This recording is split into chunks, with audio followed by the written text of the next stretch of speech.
what is landmarks?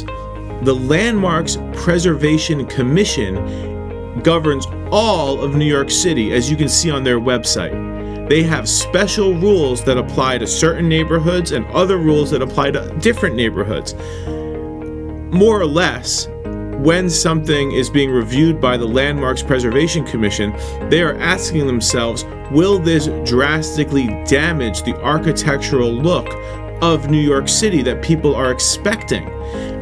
In certain neighborhoods, like where I live in Brooklyn Heights, the whole neighborhood is a landmark neighborhood, meaning that you can't change anything to look different than it's always looked.